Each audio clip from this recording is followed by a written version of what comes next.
Hey guys, welcome back. I'm excited to finally be able to share a foster care update with you. I'm not necessarily excited for the news that it is, but I'm excited that we have a little bit of info because the last few weeks have felt so up in the air. I've never felt so unsettled and stressed in my entire life that I can remember. Yeah, it's been a ride. So I kind of wish I would have been kind of doing a little video each day of like, here's what's going on today and here's how I feel today. But every day I was like, well, it's okay. Tomorrow we'll know more. And tomorrow just kept being forever away. But now I feel like we have a good indication, a good idea of where things are at least for the next week. I don't know how much to really plan in the future, but I'll kind of give you a bit of an idea of what's been going on in the last couple of weeks and where it looks like, tell you where it looks like things are going to go in the next few weeks. Okay, so a couple of weeks ago, we were supposed to start the transition with R2D2 and BB8 going back to birth family.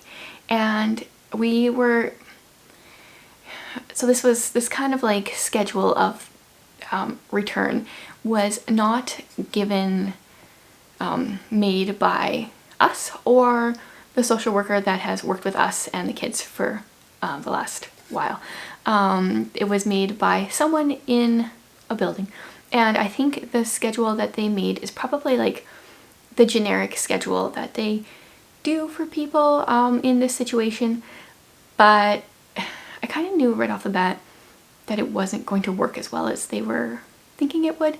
So before we even started, we were told that both R2D2 and BB8 were going to go for 6-hour visits for a week or so, and then maybe a little less than a week it would have been. And then like 5 days after the 6-hour visits, they were going to start doing overnights. And then by the end of the second week, kind of, the kids would be returned to family, but not officially. They wouldn't be returned. They would be on like an extended visit is I think how they worded it. And so for the very first day we went, and I was told, I think the morning of, that it wouldn't actually be a 6-hour visit because of an appointment or something. So it was supposed to be, how long was it supposed to be? I think like a 4.5-hour visit. So I drove the half hour, dropped them off, and I could tell right away, especially R2D2, who is not good with change, that it was going to be very rough on him. I mean, I knew this going into it. That's just his personality. So I knew that. And but it's like, okay, I know it's going to be rough. Like, it's obviously going to be rough. Because he has been with us for a year and a half. And BB8 has been with us for, well, both of them have been with us for more than half of their lives. So I knew it was going to be rough. And then I drove home. So it was about like, well, I stayed for a bit, maybe like 20 minutes, and then I drove home. And it's about a half-hour drive. And when I got home, I was home for about 10 minutes. And then the social worker phoned and said, actually, they're asking that you come back.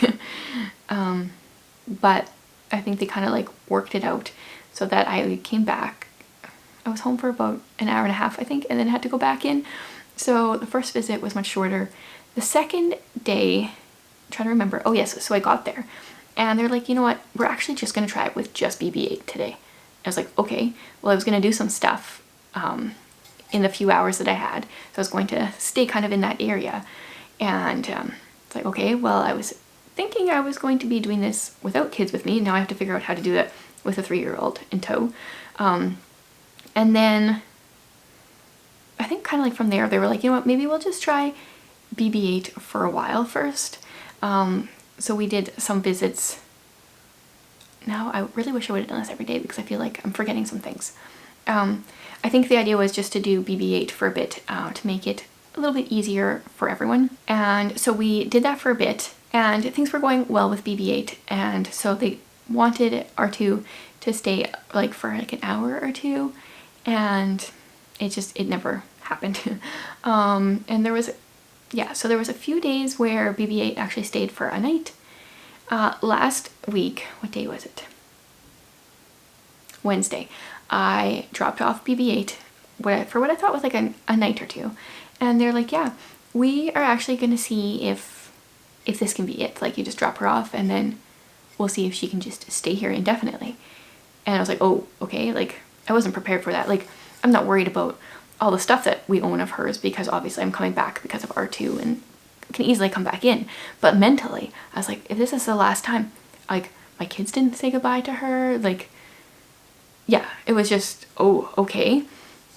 And that evening I was like, just the whole rest of the day and the evening I was just trying to process that, like, that could have been it. But then I got a text message at 7 o'clock on Thursday saying, can you come get her? I was like, okay, so I guess that didn't last very long. So Thursday, I was texting with the social workers a bit, talked to them a couple times on the phone. So many phone calls, you guys, so many phone calls. And I just said, like, that was over 2 weeks, a little over 2 weeks of me driving 1 to 2 hours a day, just the driving portion, never mind the like bit of kind of like staying there to make BB-8 feel comfortable and all that kind of stuff. And I told the social workers, like, I can't keep doing this. Like, I had wanted to start homeschooling the kids a couple weeks ago. I just, everything in life has gotten put on hold. My like laundry was backed up because I wasn't home. And I felt like I was completely ignoring my kids. Thankfully, I could leave the older ones at home when I went in because Jared is working from home. So he's here if they needed him, but still I just felt like I was completely ignoring them. It was just like, okay guys, so I'll see you in a couple hours. Like, that's not what I want for my life, especially like choose to homeschool and then never get to be here.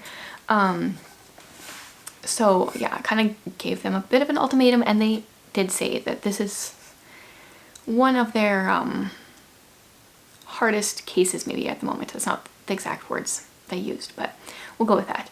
And so Thursday afternoon, late afternoon, the social worker phoned me and said, okay, you're gonna bring BB-8 in the morning, on Friday morning, and we're gonna see how long it goes. It might just be the weekend. You might get a call on Monday saying to come pick her up, or this might be a little bit more permanent. It's still not a complete return, but a little more open-ended. And so all weekend I just kept waiting for a text message because she had never stayed for more than one night before. And yeah, so what day is it? Monday, I got a text message from the social worker saying, okay, can you send more clothes for her? It sounds like things are going well.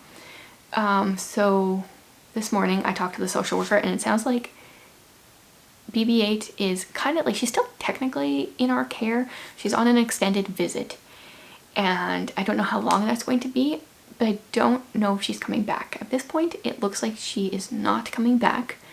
And then I think the plan is to make a plan. The plan is to make a plan at the end of the week for R2, and maybe start him visiting next week. I don't know where this is going to go. I knew that BB-8 would be the easier one to transition just with her personality. She has only been with us for half a year, where he's been with us for a year and a half, and his personality is much more clingy. He is stuck to me like all day, every day. If I'm in the bathroom, he's banging just to make sure I'm still in there.